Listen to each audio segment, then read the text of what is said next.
Shalom saudara-saudara, apa kabar semuanya? Kiranya tetap masih dalam iman dan pengharapan kepada Tuhan kita ya. Sekalipun mungkin ada berbagai persoalan pergumulan yang diperhadapkan kepada saudara. Tapi yang pasti setiap kita selalu diingatkan untuk kembali datang kepada Tuhan, kembali menyerahkan hidup kepada Tuhan, karena ternyata hidup kita di dalam dunia ini adalah hidup yang penuh dengan tantangan ya. Nah, pernahkah saudara diperhadapkan dengan katakanlah semacam kegalauan pikiran ataupun kerumitan pikiran? Ya pasti pernah ya, bahkan mungkin lebih berat daripada apa yang saya pikirkan. Tapi saya mau bercerita sedikit tentang pengalaman saya baru-baru ini. Ya, ini juga masih ada kaitannya dengan kelahiran bayi atau putra yang kedua kami, yang kami beri namanya Jose Cristiano Silalahi. Ya tentu kami sangat bersyukur dia bisa lahir ya, walaupun dengan cara sesar. Ada banyak tantangan yang dihadapi, tetapi itu adalah anugerah Tuhan yang kami terima dengan sukacita. Dan kami bersyukur banyak orang juga bersukacita karena dia. Banyak yang mendukung kami. Nah, apa yang ingin saya sharekan adalah tentu pengalaman pribadi yang memang kontras dengan pengalaman ketika anak pertama Juan Christian Silalahi lahir. Ya dulu juga ada sebenarnya pengalaman yang sangat menyenangkan sekaligus menegangkan. Ketika itu dia lahir pada hari Jumat ya. Saya ingat itu 23 November tahun 2012, itu namanya Juan Christian. Tetapi besoknya ya tanggal 24 November saya harus menjalani atau mengikuti acara wisuda pada saat itu di Jakarta Utara.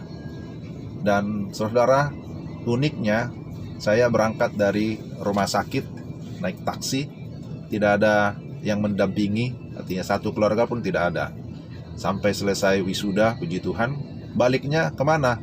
Ke rumah sakit, kembali lagi ke ruang perawatan untuk menjaga baby. Itu satu pengalaman yang tidak terlupakan. Jadi waktu itu saya menulis sebuah artikel ya, November menyenangkan, November menegangkan, dan saya tidak cerita secara detail lagi tentang hal itu. Nah kini pada kelahiran anak kedua ada yang unik juga ya. Ini juga situasi yang tidak mudah ya. Nah, mengapa demikian? Ya, saudara, yang kami sebut namanya Jose ini lahir di masa pandemi ya. Ya, tentu dia bukan produk karena pandemi COVID-19 ya, tidak ya. Ya jauh sebelum itu dia sudah dikandung. Tapi dia lahirnya pada masa pandemi COVID-19. Artinya apa? Wah, ini sesuatu yang menyedihkan di satu sisi. Kenapa? Dia lahir di rumah sakit dengan cara sesar karena dokter menyatakan, wah ini plasenta ibunya ada di bawah, lehernya dililit 3 kali, kemudian keadaannya sungsang, tidak mungkin lahir secara normal. Wah, tidak apa-apa kalau memang demikian. Tapi berikutnya, setelah bayinya diambil, ditemukan lagi di rahim ada 2 miom ya, ada 2 miom yang di luar dugaan, dan ya tetap diangkat juga ya. Puji Tuhan, memang itu situasi yang menegangkan, tapi kemudian itu bisa diselesaikan, diangkat, dan puji Tuhan. Tapi yang berikutnya yang menyedihkan adalah bahwa selama masa perawatan di rumah sakit, tidak seorang pun yang bisa berkunjung. Artinya dia tidak bisa dikunjungi. Waduh. Jadi satu keluarga pun tidak bisa datang untuk berkunjung. Ya. Satu keluarga pun tidak ada yang berkunjung, hanya kami selama beberapa hari di sana. Ya. Itu juga sebenarnya situasi yang menyedihkan. Tapi di sisi lain lagi, bahwa kami sedang menghadapi orang tua, mertua, atau kakek atau opungnya Jose ini yang dalam keadaan sakit sudah berbulan-bulan. Ya, sudah keluar masuk dari rumah sakit, tapi akhirnya sekarang berada di rumah sudah hampir 5 bulan lebih, ya hampir 6 bulan. Ketika kami mau masuk ke rumah sakit, kondisinya lagi drop. Jadi kami meninggalkan beliau di rumah dalam kondisi yang tidak berdaya. Nah, ini juga menyedihkan. Tapi puji Tuhan, sampai kami kembali, dia masih bertahan. Kondisi orang tua ini sampai sekarang memang masih susah, ya. Kita tetap doakan dan upayakan untuk pengobatan medisnya, ya. Jadi sehingga ketika kami kembali ke rumah pun dia biasa saja, ya, tidak bisa merespon sebagaimana yang diharapkan dengan semangat melihat cucu yang baru lahir. Ya, itu juga saya mengamati situasi yang berbeda, ya, yang menyedihkan, berbeda dengan kelahiran cucunya yang pertama. Dan ketika sudah pulang ke rumah pun tentu tidak bebas orang mau datang melihat, ya. Jadi ini semua serba menyedihkan sebenarnya. Walaupun di sisi lain tentu ini sangat menyenangkan, ya. Kelahirannya sudah ditunggu-tunggu hampir 8 tahun baru akhirnya lahir. Kita puji Tuhan untuk hal itu. Nah, itu sebabnya kami beri namanya Jose Cristiano Silalahi. Bukan mau ke barat-baratan atau supaya rada-rada Spanyol atau Portugal, bukan itu sebenarnya. Tapi ada makna di balik nama itu. Jose sebenarnya bisa padanan kata kalau dalam bahasa Inggris Joseph. Berarti kami mengambil maknanya, Jose ini adalah anak yang ditambahkan oleh Tuhan. Tetapi karakteristiknya dinyatakan seorang pribadi yang kuat, ya, yang memiliki mental baja. Dan itu yang merupakan doa dan harapan kami, bahwa dengan lahirnya di tengah-tengah pandemi, dia menjadi pribadi yang kuat, yang tahan banting, ya, menjadi pribadi yang memiliki karakter seperti Kristus. Itu sebabnya Cristiano, bukan juga mau ikut-ikutan mau jadi pemain bola, bukan itu. Tapi kata Cristiano ini kan menyangkut tentang satu kerinduan supaya dia menjadi anak Tuhan, ya, pengikut Kristus yang setia nantinya. Jadi pengikut Kristus yang memiliki mental baja yang kuat, yang akhirnya suatu saat dia bisa mendedikasikan dirinya melayani Tuhan. Nah, itu doa dan harapan kami tentunya. Wow.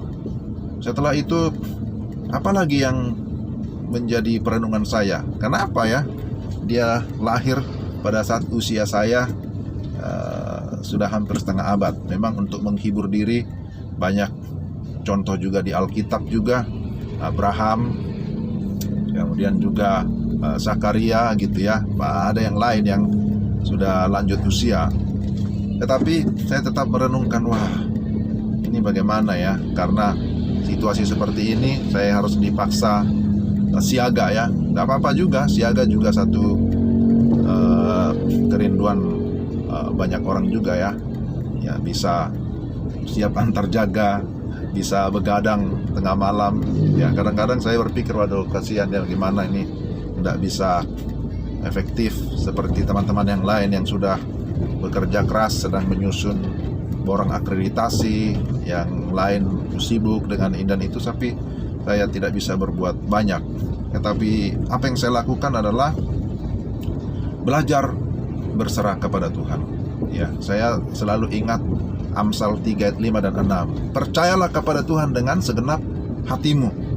Percaya kepada Tuhan, ya, banyak orang percaya, tapi apakah segenap hati? Jadi saya belajar untuk percaya segenap hati bahwa apapun yang saya alami, apapun yang terjadi di sana, Tuhan terus bekerja. Ya, akuilah Dia dalam segala lakumu, maka Ia akan meluruskan jalanmu.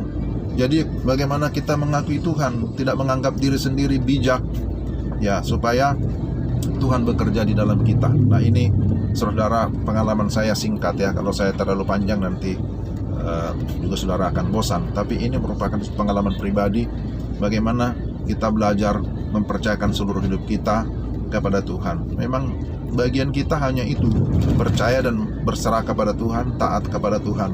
Selainnya bagian Tuhan akan menolong. Dan puji Tuhan, sampai sekarang opungnya Juan masih bertahan walaupun masih dalam perawatan, dan sempat melihat cucunya. Dan kondisi Jose, Christian dan ibunya pun, mamanya pun berangsur-angsur pulih.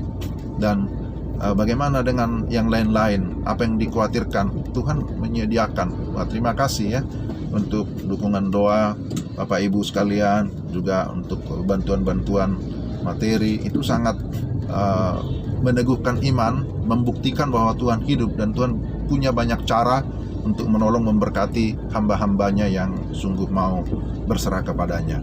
Jadi jangan ragu mengikut Tuhan, percayalah dengan segenap hati, jangan setengah-setengah. Akuilah Dia dalam segala lakumu, artinya kita memang harus total ya, menyerahkan seluruh hidup kita dan melakukan apa yang merupakan kehendak-Nya, maka Dia akan memimpin kita. Jangan anggap diri sendiri bijak, jangan ada yang merasa aku bisa, aku mampu, aku pintar. Karena ternyata ketika berhadapan dengan pandemi, berhadapan dengan situasi yang sulit, ya kita tidak bisa lagi mengandalkan yang namanya pengetahuan, mengandalkan pengalaman, mengandalkan kekuatan, mengandalkan orang lain. Tidak bisa sama sekali, saudara. Maka ayat ini sangat penting, Amsal 3:5-6. Percayalah kepada Tuhan dengan segenap hatimu, akuilah Dia dalam segala lakumu, maka Ia akan meluruskan jalanmu. Maka saya sudah mengalami, saya juga rindu saudara juga mengalami bagaimana percaya dan mempercayakan diri kepada Tuhan. Dan ketika kita menyerahkan hidup sepenuhnya kepada Tuhan, Dia akan memberkati kita dan memakai kita juga menjadi berkat dimanapun kita berada. Yaitu sedikit sharing saya, teman-teman, saudara, kiranya menjadi berkat bagi saudara sekalian. Dan mohon maaf ya kalau ini kayak dianggap curhat-curhatan, tapi inilah kesempatannya di media seperti ini untuk saling berbagi. Tuhan berkati saudara sekalian. Sampai jumpa di kesempatan berikutnya. Shalom.